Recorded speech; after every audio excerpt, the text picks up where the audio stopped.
Hello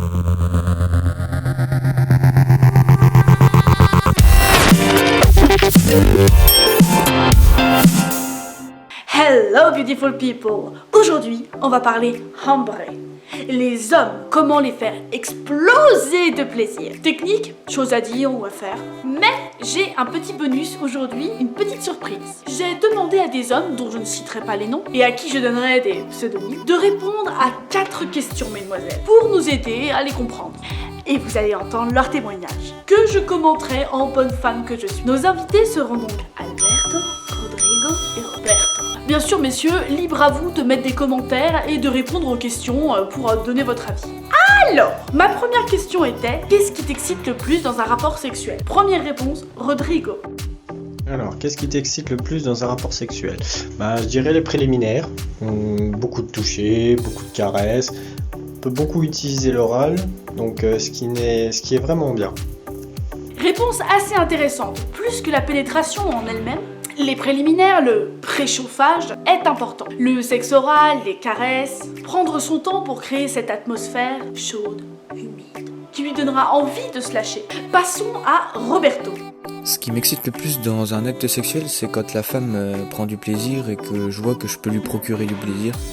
On sent qu'il y a une réelle préoccupation de l'autre et du regard de l'autre. C'est un homme qui prend son pied à savoir qu'il est doué. Ce qu'il faut retenir, c'est le côté échange. Il montre que certains hommes, pour ne pas dire la plupart, sont plus excités quand ils voient, ressentent que leur partenaire prend un pied réel. Vous savez, sans simuler, s'ils s'en rendent compte. À nous deux, Alberto. Alors moi, ce qui m'excite le plus dans les rapports sexuels, ce serait peut-être de sentir ma partenaire être excitée. Je pense que c'est ça en fait le truc. Ce qui m'excite le plus dans le rapport sexuel, c'est si je sens que ce que je fais, ça excite ma partenaire. Et du coup, le partage fait que ça va m'exciter encore plus. Et plus je vais sentir qu'elle est excitée, plus moi je vais être excité. On est dans le même style de réponse que Roberto, si ce n'est qu'il y a un rôle de partage qui est plus important que la simple constatation du plaisir. Ce qu'il faut retenir pour le moment, c'est qu'il n'y a aucune réponse de technique pure, ce qui veut dire que ça ne se situe pas à ce niveau-là. Next! Y a-t-il quelque chose qui te fait perdre la maîtrise de toi-même durant les rapports? Tu sais... Rodrigo, je t'écoute. Question de, y a-t-il quelque chose qui te fait perdre ta maîtrise de toi, même pendant les rapports sexuels? Non, je ne dirais pas... Non, je dirais pas... Non. Genre... Pas de kryptonite? Pas de truc qui marche à chaque fois de dire ou de faire pour le faire craquer? Je demanderais bien à ta copine Rodrigo. Non, je rigole. Bref. Alberto? Ouais. Très clairement, moi, c'est si on commence à me mordre dans le cou ou à l'oreille, là, très clairement, je perds la maîtrise de moi-même et là, je me maîtrise plus, quoi. Je deviens pas brutal, je suis pas brutal dans le rapport, mais effectivement, quand on me mord dans le cou, ça me fait perdre la maîtrise et ça m'excite tellement que je perds le contrôle, quoi. J'y vais, on va dire un peu plus, j'y vais franco, quoi. Ouh, le petit cochon! Claire y adore! Effectivement, le cou et les oreilles sont remplis de petits capteurs sensibles. Si vous voulez embraser la nuit, n'hésitez pas, les mordiments, les morsures, les griffures aussi font partie d'un registre à essayer. Tranquillement, pas de morceaux de chair en moins, ni de peau sous les ongles. Roberto, il ne reste que toi. Oui, il y a bien quelque chose qui peut me perdre sa maîtrise, c'est une position. Moi, je sais que ça peut être une position, notamment la levrette, ça peut me faire perdre ma maîtrise, ouais. Je suis d'accord. Certaines positions font perdre les pédales. La levrette donne un axe de profondeur très intéressant et très différent. Les hommes y sont très sensibles. Et si ça va trop vite, j'ai lu que les jambes pliées de l'homme, quand l'homme est à genoux derrière, permet de mieux se contenir. Dites-moi en commentaire, les gars, si c'est vrai. Pour moi, c'est de la théorie. Next! À ton sens, comment faire jouir un homme? Alberto, tu as la parole. Ça dépend vraiment des hommes, parce que même nous, quand on en parle entre nous, déjà rien que par rapport au physique ou même par rapport à ce qu'une fille peut nous faire, on n'a pas la même façon de voir les choses. Par exemple, je sais qu'il y a des mecs qui adorent se faire sucer, il y en a d'autres qui ne supportent pas les préliminaires, d'autres qui adorent les préliminaires. Je pense que ça dépend vraiment de la personne, quoi.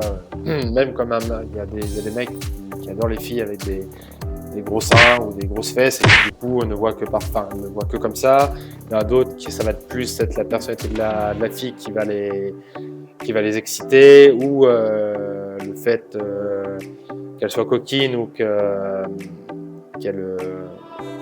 soit un peu timide, ou justement au contraire qu'elle soit rentre dedans ou dominatrice.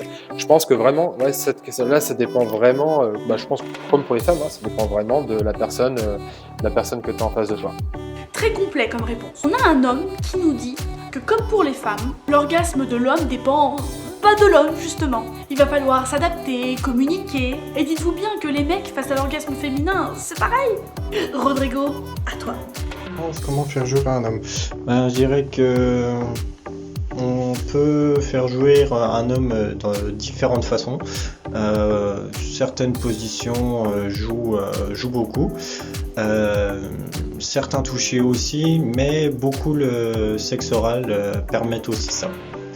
Effectivement, varier les positions afin de trouver la position qui correspond le mieux à l'homme qui est en dessous ou au-dessus de vous, c'est important. Le sexe oral, bien sûr, a quelque chose d'intense.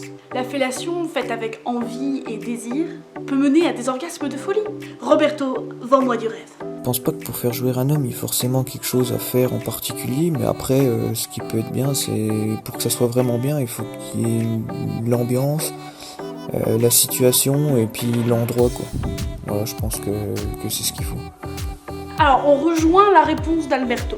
Même si j'entends le lieu, un petit penchant pour les lieux insolites, l'ambiance pour atteindre le climax. Prenez des notes, les filles, prenez des notes. Next. Dernière question. Pour toi, quelle est l'erreur à ne pas faire pour faire jouir un homme? Rodrigo, je suis tout oui. Enfin, quelle est l'erreur à ne pas faire pour faire jouir un homme? Beaucoup utiliser la langue sur les points sensibles, je dirais, et certaines positions aussi.